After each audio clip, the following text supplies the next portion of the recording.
के चलते राज्यसभा की कार्यवाही हुई बाधित। निलंबित सांसदों ने आज हाथ में काली पट्टी बांधकर किया प्रदर्शन। सुप्रीम कोर्ट में दिल्ली के प्रदूषण पर हुई सुनवाई। कोर्ट ने दिल्ली सरकार और केंद्र को लगाई फटकार। पूछा, सिर्फ बड़ी बड़ी बातें कही, काम क्या किया। राकेश टिकैत के भाई और किसान नेता नरेश टिकैत ने दिया बयान। कहा, सम्मान के साथ घर वापस लौटेगा किसान। सरकार ने किसानों की 90% मांगे मानी, 10 अभी बाकी। नमस्कार, बहुत स्वागत है आप सभी का। मैं आपके साथ ममता तिवारी। बुलेटिन की शुरुआत करते हैं बड़ी जानकारी से आपको रूबरू करवा देते हैं। दरअसल सुप्रीम कोर्ट ने एक बार फिर से केंद्र सरकार और दिल्ली सरकार को फटकार लगाई है। सुप्रीम कोर्ट में दिल्ली के प्रदूषण पर सुनवाई हुई। सिर्फ बड़ी बड़ी बातें कही, काम क्या किया, कोर्ट की तरफ से सवाल किया गया। साथ ही सुप्रीम कोर्ट ने कहा, दिल्ली में स्कूल क्यों खोले गए। अपने लोगों को दफ्तर से काम करने को कहा और खुद स्कूल खोल दिए। सुप्रीम कोर्ट की तरफ से सवाल किया गया, जब टास्क फोर्स ने एक्शन लिया तो आखिर प्रदूषण कम क्यों नहीं हुआ, ये भी सवाल सुप्रीम कोर्ट ने पूछा। दिल्ली में आज भी कई इलाकों में AQI 400 के पार है। दिल्ली के वजीरपुर में AQI 617 दर्ज किया गया है। तो सुप्रीम कोर्ट ने आज फिर से केंद्र और दिल्ली सरकार को फटकार लगाई है। तमाम सवाल पूछे हैं और सवालों में सुप्रीम कोर्ट ने साफ तौर पर सख्ती दिखाई है। सुप्रीम कोर्ट की तरफ से बढ़ते प्रदूषण पर सवाल दागे गए हैं। कहा गया है कि स्कूल क्यों खुले, राजधानी में स्कूल खुले हैं या बंद, दिल्ली सरकार साफ करे, सुप्रीम कोर्ट की तरफ से कहा गया है। तो पॉल्यूशन के बीच दिल्ली में स्कूल खुले हैं, सुप्रीम कोर्ट की तरफ से यह सवाल पूछा गया है। दरअसल आपको बता दें, दिल्ली में अभी भी प्रदूषण का खतरा खत्म नहीं हुआ है। दिल्ली में प्रदूषण की मात्रा अभी भी बरकरार है। दिल्ली के कई ऐसे इलाके हैं जहां पर अभी भी जो AQI है वो 400 के पार है। ऐसे में प्रदूषण पर सुप्रीम कोर्ट में सुनवाई हुई। स्कूल खोलने पर दिल्ली सरकार को फटकार लगाई और कोर्ट ने दिल्ली सरकार से पूछा कि प्रदूषण के बीच स्कूल क्यों खोले गए। दरअसल दिल्ली नोएडा में प्रदूषण का कहर जारी है। दिल्ली में गुरुवार को भी हवा की गुणवत्ता बहुत खराब श्रेणी में है। ऐसे में सुनवाई के दौरान जस्टिस ने युवाओं के प्रदर्शन को लेकर भी दिल्ली की सरकार को फटकार लगाई है। दरअसल आपको बता दें, दिल्ली सरकार की ओर से कुछ युवाओं ने सड़क के किनारे खड़े होकर रेड लाइट पर कार का इंजन बंद करने का संदेश दिया था। इन पोस्टर्स पर अरविंद केजरीवाल की फोटो भी थी। तो साथ ही सुप्रीम कोर्ट ने कहा कि ग्राउंड पर कुछ नजर नहीं आ रहा है। दिल्ली सरकार के कितने आदमी हैं और केंद्र के कितने हैं, ये भी पूछा। आपने टास्क फोर्स बनाई थी, उसका क्या हुआ, ये भी सवाल किया गया। सुप्रीम कोर्ट ने कहा, आप ये बताइए कि क्या युवाओं को सड़क के बीच में इन बैनर के साथ खड़ा किया गया, वे यहाँ आपके प्रचार के लिए थे, किसी को उनके स्वास्थ्य के बारे में सोचना चाहिए। इस पर दिल्ली सरकार की ओर से भी जवाब दिया गया, जिसमें कहा गया कि वे सिविल डिफेंस वॉलंटियर थे। अगर आप कहते हैं तो हम उन्हें और इक्विपमेंट दिलाएंगे। केशव मोहन मिश्रा संवाददाता इस वक्त फोन लाइन पे मेरे साथ जुड़ चुके हैं। केशव, दिल्ली का प्रदूषण अभी खत्म नहीं हुआ है, ये हम और आप जानते हैं, और सुप्रीम कोर्ट भी यही बात कह रहा है। दिल्ली में क्या उपाय सरकार ने किए और क्या नहीं किए, उस पर आज सुप्रीम कोर्ट ने सवाल पूछा। देखिए, बिल्कुल लगातार दिल्ली में प्रदूषण का स्तर बढ़ता जा रहा है। जहां पर अगर हम बात वायु की गुणवत्ता की करें तो वो भी हाल फिलहाल में बेहद खराब श्रेणी में है, क्योंकि एयर क्वालिटी इंडेक्स लगातार 300 से ऊपर बना हुआ है। दिल्ली की तमाम जगहों पर जो सुबह के वक्त जो है घना कोहरा छाता है और ट्रैफिक की भी बड़ी समस्या निकलकर सामने आती है। जहां दिल्ली सरकार की तरफ से तमाम ट्रैफिक के लिए तमाम कदम उठाए जा रहे हैं। दिल्ली सरकार लगातार कोशिश कर रही है प्रदूषण नियंत्रण के लिए, लेकिन हाल फिलहाल में सरकार के प्रयास सफल होते नहीं दिखाई दे रहे हैं। ऐसे में सवाल ये भी है कि आखिर जहां एक तरफ दिल्ली सरकार के बड़े बड़े जो कार्यक्रम चल रहे हैं प्रदूषण नियंत्रण के लिए, और प्रदूषण का नियंत्रण न हो पाना एक बड़ी समस्या हो चुकी है दिल्ली की।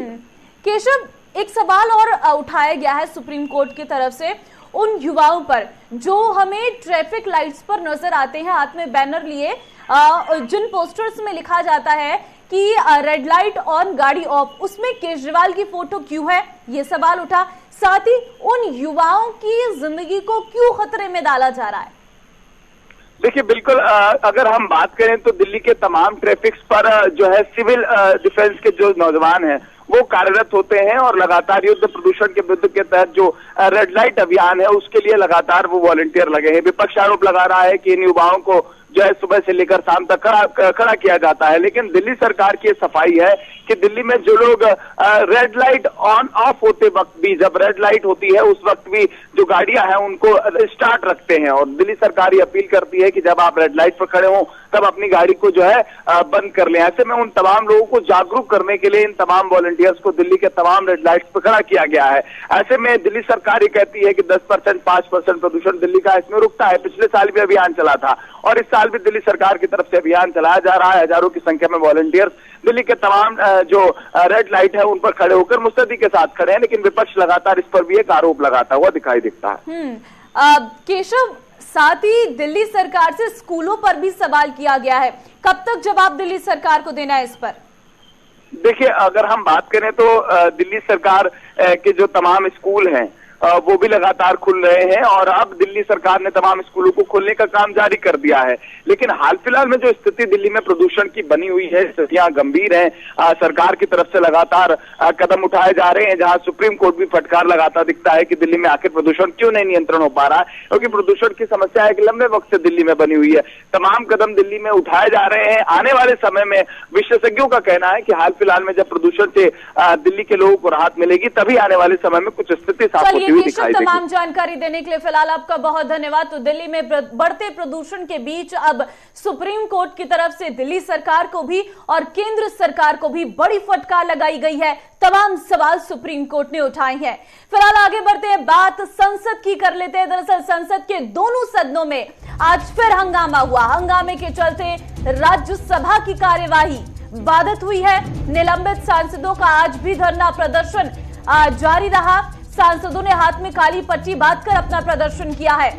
राज्यसभा के सभापति वेंकैया नायडू ने कहा कि ऐसा पहली बार नहीं है कि सांसदों को निलंबित किया गया हो। सभापति वेंकैया नायडू ने एक बार फिर दोहराया है कि जब तक निलंबित सांसद माफी नहीं मांगेंगे उनका निलंबन रद्द नहीं किया जाएगा। माफी मांगने के बाद ही उनके निलंबन पर विचार किया जा सकता है। ये तस्वीर है गांधी प्रतिमा के नीचे बैठे उन सभी 12 सांसदों की जिन्हें निलंबित किया गया है राज्यसभा से। दरअसल निलंबन की कार्रवाई मॉनसून सत्र के दौरान किए गए हंगामे की है।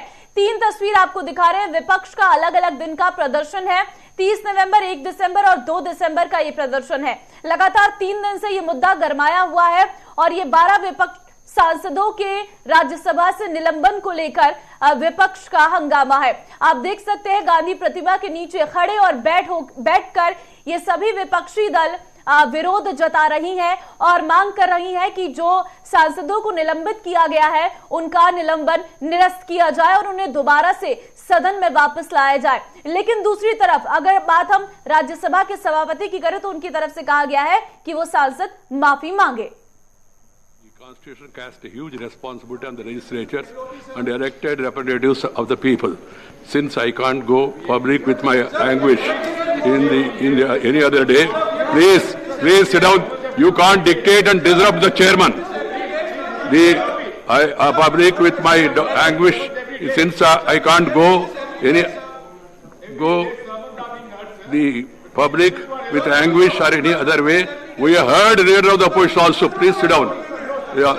The only platform to share my anguish and thoughts is to speak in House. Some of the respected leaders and members of this House, in their wisdom, choose to describe the suspension of 12 members as undemocratic.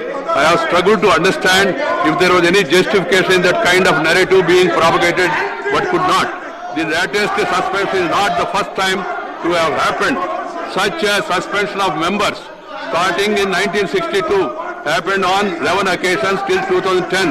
Further to a motion moved by the government of the day, where all of them were undemocratic. If so, why it was resorted to many times?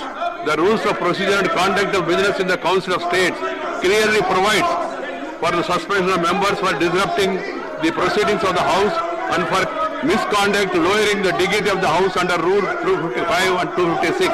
The reason for the latest suspension were in the public domain, and the Minister of Parliament Affairs gave reasons while moving the motion for suspension on the first day of this.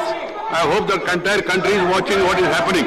I don't want again to recall those forgettable acts of misconduct during the last monsoon session and that laid ground for the latest suspensions. While calling this suspension undemocratic, both within and outside the House, not even a word is being said about the reasons given for the suspension, the disdainful conduct of some members during the last session, which I have categorically called as acts of sacrilege on the day of last session. Unfortunately, a message is sought to be sent that our sacrilege of the House is democratic, but action against such sacrilege is undemocratic. I am sure the people of the country would not buy these new norms of democracy. Honorable members, there were suspensions in the past. Some of them were revoked prematurely because the errant members regretted their acts of misconduct in the House. I am deeply pained to know that from media reports of categorical refusal to express any regret for the act of misconduct during the last session led to this round of suspension. Then what is the way forward? You don't want to regret your misconduct, but insist on revoking the decision of this August. तो इस तरीके से लगातार राज्यसभा में विपक्ष का हंगामा बरकरार रहा और 12 बजे तक के लिए सदन की कार्यवाही को स्थगित करना पड़ा। फिलहाल आगे बढ़ते हैं। कांग्रेस के वरिष्ठ नेता गुलाम नबी आजाद ने जम्मू कश्मीर के पुंछ में एक जनसभा को संबोधित करते हुए 370 पर अपनी चुप्पी तोड़ी। उन्होंने कहा कि 370 पर मैं झूठ नहीं बोल सकता हूं कि इसे मैं लेकर आऊंगा। गुलाम नबी आजाद ने कहा कि 370 का केवल 2 ही लोग वापस ला सकते हैं और वो है सुप्रीम कोर्ट और केंद्र सरकार। केंद्र की मोदी सरकार है और वो वापस लाएगी नहीं और कांग्रेस साल 2024 में 300 सांसद जीतकर 370 ले आए, ऐसा होता मुझे दिख नहीं रहा है। गुलाम नबी आजाद के कांग्रेस को लेकर दिए गए इस बयान से कांग्रेस के अंदर ही खलबली मच गई है। किसी का ये कहना कि हमने 370 के बारे में बात नहीं की, अरे पार्लियामेंट में तो 3 साल से नहीं अकेला ही बात कर रहा है और तो किसी ने की नहीं। लेकिन जब वो कोर्ट में है तो मैं लोगों को खुश करने के लिए जो अभी हमारे हाथ में नहीं है उसके बारे में मैं नहीं बोलता। मैं ये नहीं कहूंगा कि मैं तारे तोड़ के लाऊंगा, मैं ये नहीं कह सकता मैं चांद को जमीन पे उतारूंगा, क्योंकि वहां मुमकिन नहीं। इसलिए 370 के बारे में हर मीटिंग में मैं नहीं बताता, क्योंकि एक तो सुप्रीम कोर्ट के सामने है और सुप्रीम कोर्ट के अलावा अगर कोई कर सकता है वो मौजूदा मरकजी सरकार कर सकती है। मौजूदा सरकार ने इसको तोड़ दिया, वो करेगी कैसे? और हमारे पास 300 आदमी कब एमपी बनेंगे, तो इसलिए मैं ये वादा नहीं कर सकता हूं कि अभी 2024 में 300 मेरे एमपी कांग्रेस पार्टी के आएंगे तो मैं इसको करूंगा। अल्लाह अल्लाह खैर सलाह, अल्लाह करे कि 300 आए, लेकिन मुझे अभी तो नहीं दिखता, तो मैं ऐसा कोई गलत वादा भी नहीं करूंगा। तो वहीं उधर राकेश टिकैत के भाई और किसान नेता नरेश टिकैत ने कहा कि किसान दिल्ली के बॉर्डर से सम्मान के साथ उठेगा। उन्होंने कहा कि सरकार ने किसानों की 90% बात मान ली है, 10% बात भी अगर सरकार मान ले तो किसान वापस अपने घर चले जाएंगे। 4 तारीख में उसकी भी बात हो रही तो हो जाएगी।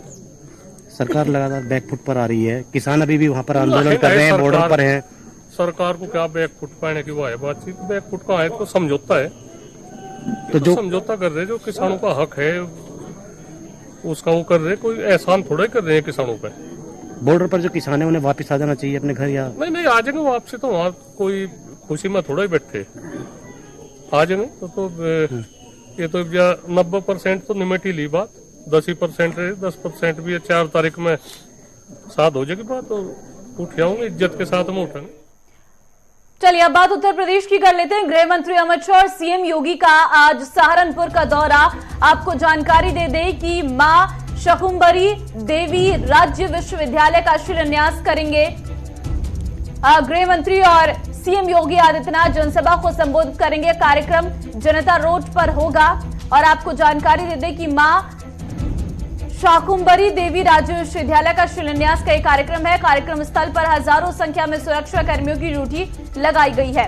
प्रस्तावित कार्यक्रम को अगर देखें तो 12 बजे तक पहुंचना है गृह मंत्री को भी और सीएम योगी आदित्यनाथ को भी सहारनपुर, और जहां पर वो एक विश्वविद्यालय की सौगात देते हुए नजर आएंगे। शाकुंभरी देवी राजकीय महाविद्यालय का लोकार्पण किया जाना है, तो इस संबंध में कार्यक्रम का आयोजन यहाँ पर किया गया है। यहाँ पर हम एक्सपेक्ट कर रहे हैं कि करीब 35,000 लोगों की भीड़ आएगी। उस हिसाब से हम लोगों ने पर्याप्त जो जोन से और जोन के बाहर से सुरक्षा कर्मियों को लगाया गया है। जो हमारी चेकिंग होती है, एंटी सबटाज चेकिंग होती है, वो सब कर ली गई है। और इसके अलावा जो विभिन्न बिंदु हैं जिसपे दिक्कत आ सकती है, उस संबंध में ब्रीफिंग में हम लोगों ने सभी लोगों को अवगत करा दिया गया है। इसके अलावा सुरक्षा की दृष्टि से जो भी एहतियात बरतते जाते हैं वो सब हम लोग कर रहे हैं। काशिफ खान इस वक्त संवाददाता मेरे साथ जुड़ चुके हैं। काशिफ, जानकारी दीजिए कि कार्यक्रम की शुरुआत कब होगी, मिनट टू मिनट कार्यक्रम क्या रहने वाला है? जी ममता, लगभग 1 बजे दोपहर को सीएम योगी आदित्यनाथ और केंद्रीय गृह मंत्री अमित शाह सहारनपुर पहुंचेंगे, जहां पर मां शाकुंभरी देवी स्टेट यूनिवर्सिटी का वो शिलान्यास करने वाले हैं। आज सहारनपुर पहुंचे तो 5 करोड़ की लागत से लगभग 50 एकड़ भूमि पर प्रस्तावित हो रही है, बन रही है, क्योंकि सहारनपुर मंडल में जो है लगातार काफी समय से जो मांग उठी आई है यूनिवर्सिटी को लेकर। पहले सहारनपुर के मंडल के लोगों को मेरठ यूनिवर्सिटी जाना पड़ता था। लगभग 300 महाविद्यालय जो है उनको इसका फायदा होगा और रोजगार के भी अवसर जो है वो प्राप्त हो जाएगी। और माना जा रहा है कि मुख्यमंत्री से कई और आस लगाए सहारनपुर के वासी नजर आ रही हैं, और क्या बड़ी सौगातें आने वाले समय में सीएम सहारनपुर को दे सकती हैं? जैसा आने वाला समय जो है 2022 से चुनाव का है, विधानसभा चुनाव का, तो इस पर माना जा रहा है, लगभग जो अंदाजा है लोगों पर कि और भी जो योजनाएं हैं, जो परियोजनाएं हैं, राम सेतु निगम की हो या लोक निर्माण विभाग की हो, जो भी परियोजनाएं हैं उनका भी शिलान्यास कर सकते हैं वो, और घोषणा कर सकते हैं कोई बड़ी पश्चिम उत्तर प्रदेश के वासियों के लिए, क्योंकि पश्चिम उत्तर प्रदेश वासियों को एक बहुत बड़ी सौगात वो देने जा रहे हैं। आज स्टेट यूनिवर्सिटी का जो शिलान्यास करने जा रहे हैं, क्योंकि काफी समय से जो है उम्मीद थी लोगों को एक विश्वविद्यालय होना चाहिए, और उसका सपना जो है आज साकार होता नजर आ रहा है सहारनपुर मंडल के लोगों का। चलिए काशिफ, तमाम जानकारी देने के लिए फिलहाल आपका बहुत धन्यवाद। तो सीएम योगी आदित्यनाथ और गृह मंत्री अमित शाह आज कई सौगातों के साथ पहुंच रहे हैं। इस बीच आगे बढ़ते हैं और एक अहम जानकारी से आपको रूबरू करवाते। दरअसल बीजेपी विधायक सुरेंद्र सिंह की अखिलेश यादव को चुनौती, मुझे हराकर दिखाएं अखिलेश यादव, सुरेंद्र सिंह की तरफ से कहा गया। अखिलेश को 1 लाख वोटों से हराऊंगा, नहीं हरा पाया तो छोड़ दूंगा राजनीति। साथ ही बैरिया विधानसभा से बीजेपी विधायक है सुरेंद्र सिंह। दरअसल विधायक सुरेंद्र सिंह ने 500 ट्रैक्टरों के साथ बैरिया से बलिया मुख्यालय तक रैली निकाली। सुरेंद्र सिंह ने एसपी के राष्ट्रीय अध्यक्ष और पूर्व सीएम अखिलेश यादव को अपने बैरिया विधानसभा से चुनाव लड़ने की चुनौती दे डाली। उन्होंने कहा, अगर मैं अखिलेश यादव को ना हराया तो राजनीति छोड़ दूंगा। राकेश टिकैत को लेकर उन्होंने कहा कि टिकैत एक पेशेवर नेता है और उन्हें विपक्ष का संरक्षण प्राप्त है। 500 ट्रैक्टर के साथ आज बैरिया से लेकर के बलिया तक कुछ कर रहा हूं, और पूरे प्रदेश में संदेश दूंगा कि अखिलेश और मायावती का जो है भाजपा के चरित्र के सामने कुछ चलने वाला नहीं है। और उसका शुरुआत बैरिया विधानसभा क्षेत्र से 1 लाख वोट से जीत करके दिखाऊंगा। यदि हिम्मत हो तो अखिलेश यादव बैरिया से धरती से आकर के चुनाव लड़ ले। यदि नहीं हरा दिया तो फिर जो है चुनाव नहीं लड़ूंगा। देखिए, वो सब पेशेवर नेता है। राकेश टिकैत पेशेवर नेता है, उसको पैसा मिल रहा है, वो पैसा की राजनीति कर रहा है, व्यापार कर रहा है। राजनीति उसका पेशा नहीं, पेशा हो गया है, वो व्यापार कर रहा है। और सपा कांग्रेस के कहने पर वो किसान का आंदोलन चलाए हुए इतना बड़ा नेता जो अपने जनता के भावना का आदर करते हुए और व्हील भी वापस ले लिया, उसके बाद जो है आंदोलन करने का क्या उचित है? तोड़ के चलबाजी से चरित्रवान की लंगोटी में दम होता है, उसके सामने कोई टिकता नहीं है। योगी जी के पास चरित्र और ईमान है, उधर बेईमान है, इधर ईमान है। तो ईमान के सामने बेईमान टिकने वाला नहीं है, वो बेईमान है, सब बेईमान है। अखिलेश बेईमान, टिकैत बेईमान, वो लोग जो है योगी और मोदी जी के चरित्र में कोई मिलने वाला इस देश में कोई नेता नहीं। वो अपने परिवार को ही संसार मान लिया है। परिवार को संसार मानना है और एक तरफ हमारे नेता संसार को परिवार मान लिया है। तो संसार को परिवार मानने वाला नेता महान होता है, परिवार को ही अपना सब कुछ मान लेने वाला नेता। तो ये बीजेपी के विधायक सुरेंद्र सिंह हैं, जो इस वक्त पूरे कॉन्फिडेंस के साथ ये कह रहे हैं कि मैं अखिलेश यादव को चुनौती देता हूं कि वो यहां से चुनाव लड़े और मैं उन्हें हराऊंगा, और अगर नहीं हरा पाया तो राजनीति छोड़ दूंगा। फिलहाल आगे बढ़ते हैं, बात पंजाब की कर लेते हैं। कुछ दिन पहले बटाला शहर में ज्वेलर की दुकान पर कत्ल करने वाले लुटेरों को पुलिस ने पकड़ लिया है।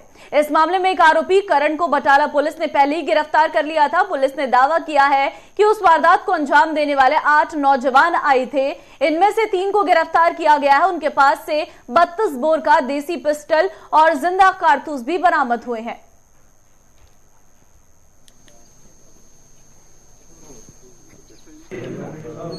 एक बटाला ਦੇ ਵਿੱਚ 18 ਤਰੀਕ ਸ਼ਾਮ ਨੂੰ ਕਾਫੀ ਸਨਸਨੀਖੇਜ ਵਾਰਦਾਤ ਹੋਈ ਸੀ, ਜਿਹਦੇ ਵਿੱਚ ਇੱਕ ਲੁਟੇਰੇ ਦੀ ਦੁਕਾਨ ਤੇ ਇੱਕ ਜਿਊਲਰ ਦੀ ਦੁਕਾਨ ਤੇ ਲੁਟੇਰਿਆਂ ਨੇ ਆ ਕੇ ਜਿਹੜਾ ਲੁੱਟ ਦੀ ਨੀਅਤ ਨਾਲ ਗੋਲੀ ਚਲਾਈ ਸੀਗੀ, ਜਿਹਦੇ ਵਿੱਚ ਕ੍ਰਾਸ ਫਾਇਰਿੰਗ ਦੇ ਵਿੱਚ 2 ਜਿਹੜੇ ਲੁਟੇਰੇ ਜ਼ਖਮੀ ਹੋ ਗਏ ਸੀ ਔਰ ਇੱਕ ਦੀਪਕ ਜਿਊਲਰਸ ਜਿਹੜੇ ਆ ਇਹਨਾਂ ਦੇ ਜਿਹੜੇ ਮਾਲਕ ਦੀ ਜਿਹੜੀ ਉੱਥੇ ਡੈਥ ਹੋ ਗਈ ਸੀਗੀ।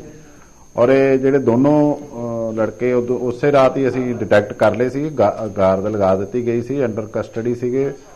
ਇਹਨਾਂ ਨੂੰ ਵਿੱਚੋਂ ਇੱਕ ਨੂੰ ਕਰਨ ਨੂੰ ਜਿਹੜਾ ਇਲਾਜ ਹੋਣ ਤੋਂ ਬਾਅਦ ਜਦੋਂ ਛੁੱਟੀ ਮਿਲੀ ਹੈ ਤੇ ਇਹਦੀ ਜਿਹੜੀ ਫਾਰਮਲ ਅਰੈਸਟ ਪਾਈ ਗਈ ਹੈ, ਜਿਹਦੇ ਵਿੱਚ ਇਹਦੀ ਪੂਰੀ ਕੁਐਸਚਨਿੰਗ ਕੀਤੀ ਗਈ ਹੈ। ਉਹਦੇ ਵਿੱਚ ਇਹਦੇ ਕੋਲੋਂ ਇੱਕ ਜਿਹੜਾ ਪਿਸਟਲ ਜਿਹੜਾ ਇਹਨੇ ਵਾਰਦਾਤ ਯੂਜ਼ ਕੀਤਾ ਸੀਗਾ ਇੱਕ ਉਹ ਬਰਾਮਦ ਕੀਤਾ ਗਿਆ। ਇਹਦੇ ਨਾਲ ਸਾਰੀ ਵਾਰਦਾਤ ਜਿਹੜੀ ਹੈ ਉਹ ਟਰੈਕ ਕੀਤੀ ਗਈ ਹੈ ਵੀ ਇਹਨਾਂ ਨੇ ਕਿਸ ਤਰੀਕੇ ਨਾਲ ਕਿੱਥੇ ਇਕੱਠੇ ਹੋਏ ਸੀਗੇ। ਔਰ ਇਹਨਾਂ ਦੇ ਵਿੱਚ ਇੱਕ ਹੋਰ ਬੰਦਾ ਜਿਹੜਾ ਜਿਨ੍ਹਾਂ ਨੇ ਇਹਨਾਂ ਨੂੰ ਸਕੂਟਰੀ ਵੀ ਮੁਹੱਈਆ ਕਰਾਈ ਸੀ ਔਰ ਇਹਨਾਂ ਨੂੰ ਰਹਿਣ ਦਾ ਵੀ ਅਰੇਂਜਮੈਂਟ ਕਰਦਾ ਸੀ, ਚਾਂਦ ਨਾਂ ਦਾ ਬੰਦਾ ਜਿਹੜਾ ਉਹ ਅੱਜ ਅਸੀਂ ਜਿਹੜਾ ਇਹਦੀ ਪੁੱਛਗਿੱਛ ਦੇ ਉੱਪਰ ਅਰੈਸਟ ਕੀਤਾ ਅੰਮ੍ਰਿਤਸਰ ਤੋਂ, ਜਿਹਦੇ ਕੋਲੋਂ ਵਾਰਦਾਤ ਦੇ ਵਿੱਚ ਵਰਤੀ ਗਈ ਜਿਹੜੀ ਐਕਟਿਵਾ ਜਿਹੜਾ ਉਹ ਵੀ ਬਰਾਮਦ ਕਰ ਲਈ ਗਈ ਹੈ। ਔਰ ਇਹਦੀ ਜਿਹੜੀ ਪੁੱਛਗਿੱਛ ਤੋਂ ਇਹ ਪਤਾ ਲੱਗਿਆ ਵੀ ਇਹ ਜਿਹੜਾ ਆਪਦੇ ਪਰਿਵਾਰ ਦੇ ਨਾਲ ਕਿਰਾਏ ਦੇ ਉੱਪਰ ਜਲੰਧਰ ਰਹਿ ਰਿਹਾ ਸੀਗਾ ਔਰ ਉੱਥੋਂ ਹੀ ਇਹ ਉਸ ਦਿਨ ਵਾਰਦਾਤ ਕਰਕੇ ਆਇਆ ਸੀਗਾ। ਔਰ ਉਸ ਤੋਂ ਬਾਅਦ ਗੋਲੀ ਲੱਗਣ ਤੋਂ ਪਹਿਲਾਂ ਇੱਕ ਮਜੀਠੇ ਹਸਪੀਟਲ ਗਿਆ ਸੀਗਾ, ਜਿੱਥੇ ਇਹਨਾਂ ਨੂੰ ਰਿਫਿਊਜ਼ ਕਰ ਦਿੱਤਾ ਗਿਆ ਸੀਗਾ ਇਲਾਜ ਕਰਨ ਲਈ। ਔਰ ਉਸ ਤੋਂ ਬਾਅਦ ਇਹ ਅੰਮ੍ਰਿਤਸਰ ਜਾ ਕੇ ਇੱਕ ਪ੍ਰਾਈਵੇਟ ਹਸਪੀਟਲ ਦੇ ਵਿੱਚ ਜਿਹੜਾ ਇਹ ਦਾਖਲ ਹੋ ਗਿਆ ਸੀ, ਜਿੱਥੇ ਸਾਨੂੰ ਇਨਫੋਰਮੇਸ਼ਨ ਮਿਲੀ ਸੀ, ਇਹਨੂੰ ਅਸੀਂ ਅੰਡਰ ਕਸਟਡੀ ਕਰ ਲਿਆ ਸੀਗਾ। ਇਹਦੇ ਨਾਲ ਜਿਹੜੇ तो वहीं भटिंडा की आदर्श नगर में मोहल्ला वासियों की ओर से अपनी मांगों को लेकर नगर निगम के खिलाफ रोष जाहिर करते हुए नारेबाजी की गई। प्रदर्शन के दौरान मोहल्ला वासियों ने कहा कि प्रशासनिक अधिकारियों की ओर से गलियों और सड़कों का सुधार करने की वजह से सड़क के बीचों बीच बड़े सीवेज बनाए गए हैं, जिसके कारण काफी मुश्किलों का सामना करना पड़ रहा है। 4 पहिया वाहन गली में दाखिल नहीं होते हैं। इमरजेंसी में अगर किसी को जाना पड़े तो खाली प्लांटों से होकर गुजरना पड़ता है। इस संबंध में नगर निगम में भी कई बार शिकायत को दी गई है, लेकिन किसी तरह की कोई सुनवाई नहीं की जा रही। आदर्श नगर है जी साडा, गली नंबर 9 ਗਿਲਪੱਤੀ रोड गुरुद्वारा साहब ਜਿਹੜਾ ਹੈਗਾ ਮੇਨ ਤੋਂ ਬੋਲ ਰਹੇ ਹਾਂ ਜੀ। ਸਾਡੀ ਮੰਗ ਇਹੀ ਹੈ ਜੀ, ਅਸੀਂ ਇੱਕ ਤਾਂ ਸਟਰੀਟ ਲਾਈਟਾਂ ਸਾਨੂੰ ਪੋਲ ਵਗੈਰਾ ਅਸੀਂ ਆਪ ਹੀ ਬੱਲੀਆਂ ਦਾ ਇੰਤਜ਼ਾਮ ਕਰਕੇ ਉਹ ਕੀਤਾ ਹੋਇਆ ਸੀ। ਇੱਕ ਤਾਂ ਸਾਡੀਆਂ ਇਹ ਸਟਰੀਟ ਲਾਈਟਾਂ ਦਾ ਜੀ, ਇੱਕ 4-4 ਫੁੱਟ ਸਾਡੇ ਹੋਏ ਵੇ ਸੀਵਰੇਜ ਜਿਹੜੇ ਹੈਗੇ ਕਾਰ ਲੰਘਣ ਦੇ ਵਿੱਚ ਸਾਨੂੰ ਔਖ ਹੈਗੀ ਹੈ। ਸਾਡੇ ਬੱਚੇ ਖੇਡਣ ਕੁੱਦਣ ਦੇ ਵਿੱਚ ਪ੍ਰੋਬਲਮ ਆ ਰਹੀ ਹੈ ਜੀ ਇੱਥੇ ਸਾਰੀ। ਬਾਕੀ ਜੇ ਕੋਈ ਸਾਡੇ ਮਾਤਾ ਜੀ ਬਿਮਾਰ ਹੈ, ਰਾਤ ਬਰਾਤੇ ਜਦੋਂ ਲਿਜਾਣਾ ਅਸੀਂ ਪਲਾਟਾਂ ਵਿੱਚ ਲੈ ਕੇ ਜਾਂਦੇ ਹਾਂ, ਪਲਾਟਾਂ ਦੀਆਂ ਬਾਉਂਡਰੀਆਂ ਵਾਲ ਕਰ ਦਿੰਦੇ ਆ ਜੀ ਲੋਕ ਆਪਣੀਆਂ। ਜਿਹੜੇ ਗਲੀਆਂ ਵਿੱਚ ਸੀਵਰੇਜ ਬਣਾਏ ਹੈਗੇ ਆ, ਇਹਨਾਂ ਦੀ ਸਾਨੂੰ ਇੰਨੀ ਕਿ ਜ਼ਿਆਦਾ ਦਿੱਕਤ ਆ ਰਹੀ ਹੈ। ਨਾ ਤਾਂ ਸਾਡੇ ਬੱਚੇ ਘਰੋਂ ਬਾਹਰ ਨਿਕਲ ਸਕਦੇ ਆ, ਆਪ ਵੀ ਅਸੀਂ ਨਿਕਲਣ ਤੋਂ ਬਾਹਰ ਬਹੁਤ ਹੀ ਜ਼ਿਆਦਾ ਔਖੇ ਆ। ਗਲੀਆਂ ਵਿੱਚ ਪਹਿਲਾਂ ਇਹ ਨਹੀਂ ਸੀ ਤੇ ਸਾਡਾ ਆਉਣ ਜਾਣ ਵੀ ਸੀਗਾ। ਇਹਦੇ ਨਾਲ ਕੀ ਹੈ, ਨਾਲ ਤਾਂ ਬੈਗ ਸਾਰਿਆਂ ਦੀ ਪ੍ਰੋਬਲਮ ਹੋਈ ਜਾਂਦੀ ਹੈ। ਕੋਈ ਸਾਡੀ ਗੱਡੀ ਨਹੀਂ ਨਿਕਲਦੀ, ਕੋਈ ਸਾਡਾ ਮੋਟਰਸਾਈਕਲ ਨਹੀਂ ਜਾਂਦਾ, ਸਾਨੂੰ ਉੱਪਰ ਦੀ ਜਾ ਕੇ ਘੁਮਾਉਣਾ ਪੈਂਦਾ ਹੈਗਾ। ਕੋਈ ਇੱਧਰ ਕਿਸੇ ਦੀ ਕੋਈ ਸਹੂਲਤ ਨਹੀਂ, ਨਾ ਹੀ ਪਿੱਛੋਂ ਤੱਕ ਗਲੀਆਂ ਬਣੀਆਂ, ਪਿੱਛੋਂ ਤੱਕ ਸਾਰੀਆਂ ਫੈਸਿਲਿਟੀਆਂ ਦਿੱਤੀਆਂ, ਪਰ ਅੱਗੇ ਕਿਸੇ ਨੇ ਕੋਈ ਸਾਰ ਨਹੀਂ ਲਈ। ਪਿੱਛੋਂ ਮੁੜ ਜਾਂਦੇ ਆ, ਪਿੱਛੋਂ ਸਾਰਾ ਕੁਝ ਕਰਦੇ ਆ। ਇੱਥੇ ਕਿਸੇ ਨੇ ਕੋਈ ਭਰਤ ਨਹੀਂ ਪਾਈ ਹੈਗੀ, ਕੋਈ ਉਚਾਈ ਨਹੀਂ ਕੀਤੀ, ਨਾ ਤਾਂ ਇੱਥੋਂ ਲੰਘ ਸਕਦੇ ਆ, ਨਾ ਅਸੀਂ ਇੱਥੇ ਬੈਠ ਸਕਦੇ ਆ।